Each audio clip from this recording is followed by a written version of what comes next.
So what if you work on something for an extraordinarily long time, for years, 2, 3, 4, 5 years, you put it out in the public domain and nobody pays attention to it. This is an all too common scenario that all of us in the research game have to go through. Anybody that's doing anything where there is an external evaluator that's looking at novelty and trying to make sense of something has to go through this moment where they put stuff out and they'll realize in their head, they sort of have this conception that everybody's going to be really excited. You put in all this work and you put in years of work, and then you realize that the external audience does not care.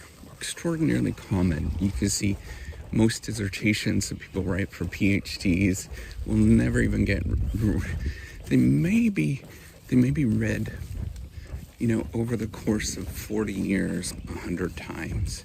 Your advisor likely, for many people, surprisingly, I think this is the problem with science, many people will never even read it. Your advisor won't even go through your dissertation.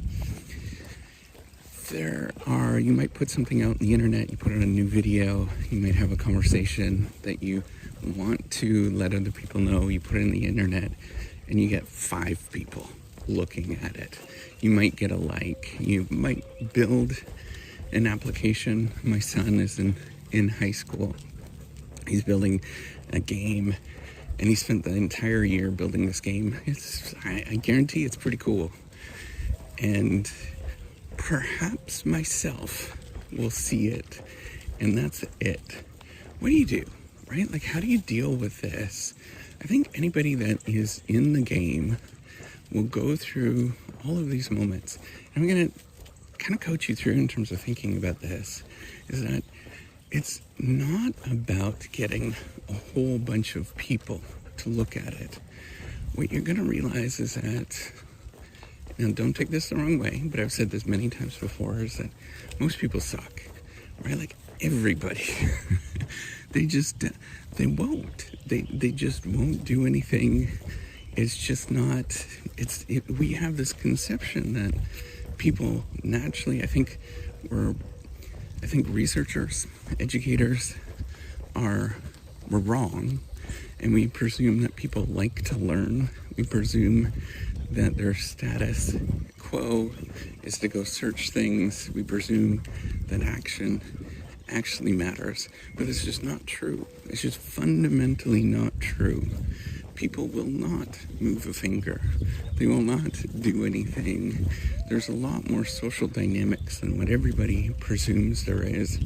I'm vastly more a sociologist in this area than I am a psychologist, because I see how people actually behave. There is a lot more that goes on at group or system levels than there is at psychological levels at this stage. And we can sort of, link it to different factors, fear of the unknown, riskiness, where people won't do these things. They don't want to, they don't see the value, they see it's a waste, but it's not true, right? It's just people don't. It's not that they're evil or that they are trying to do the wrong thing. They just will never pay attention to what you're actually doing. And so if you presume that everybody should pay attention to what you're actually doing, you're going to be let down. We all get let down. It is painful. It's rough. The likely response is nobody is going to care. There's going to be a few people that are being very condescending, not look at what you did and say this is what you should have done, and not realize all of the work and all of the effort that you put into it, and just be completely condescending with it, which will be heartbreaking. And probably some people would be very negative and upset and mad that you did something. Extraordinarily, everybody goes through this. So how do you handle this? It's not reaching everybody. That's not what you want to do. What you're looking for is one person. What you're looking for is the one person, and it's likely not even, if you're writing a dissertation, for example, for a PhD, it's likely not even your advisor. It's one person that can see potential value in what you're doing and can work with you. This is the one thing that I've learned so much, is that creation of things, it's not about targeting a mass audience. It's not about getting a whole bunch of fanfare, because it's never going to happen. What happens is that you get people, one or two, maybe, I would say one or two, and that's it, excited about something, and you start building momentum on it, and it becomes contagious. It becomes a social movement. But that process is very difficult to kickstart. It's very difficult to get people excited about things that they can't see, they don't understand. They have all a bunch of preconceived notions. And it's not what people say and they think that you'll see.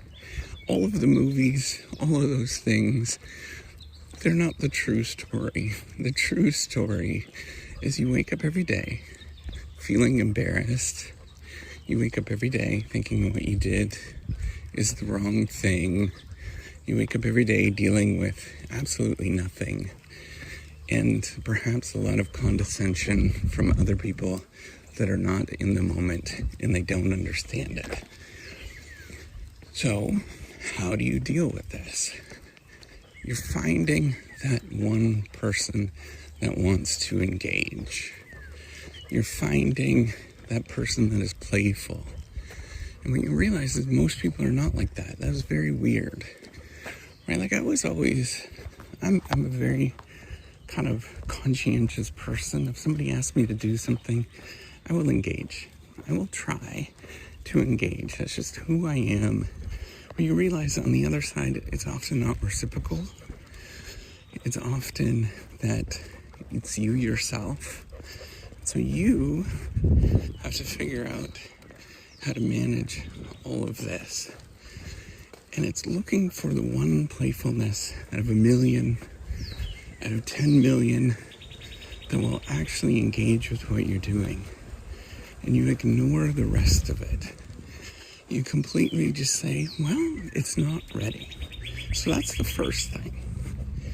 The second thing is don't use any of that disengagement as a negative thing. Use the disengagement as a signal, as something that's actually really remarkably important. So I've been building a theory for a long time now with how do we make sense of failure. And the logic is a lot different than how most people think about it. Our world of success, we try to reinforce things and pursue things. But in a world of failure, what we're looking for is the presumption that 99% of the world will not respond. There will be nothingness. There will be voids. There will be absolutely nothing. But what you're looking for is that one little tiny spark.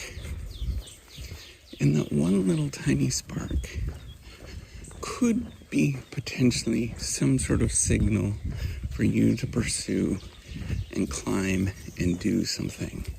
You're looking for that extraordinary moment where, yeah, there was something that was there. And you build on that and you refine on that. And everything else you ignore. And so you're looking for this combination of trying and trying and trying and looking for one or two people, tops, that will actually engage with what you're doing. When you find that combination, things will start to click. All of a sudden, you can start seeing things change. And people will not see that change from the outside. But you'll know there will be a fundamental difference. And that is all that actually matters. That's how you build things. And it might take It might take a year. I highly think that that is completely inaccurate. It will not take a year. It will likely take a decade, 2 decades, 5 decades of building by the time you actually get someplace. And this is the true reality of what it means to do stuff that are important in this world. And anybody that is,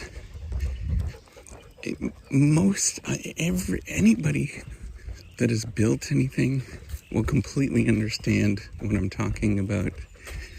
Anybody that is, there's 2 options: never built anything, which is most people, or got lucky at the first shot for whatever reason.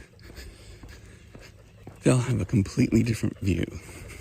But most of us that are actually doing things have a far different story. Take care and have a wonderful day.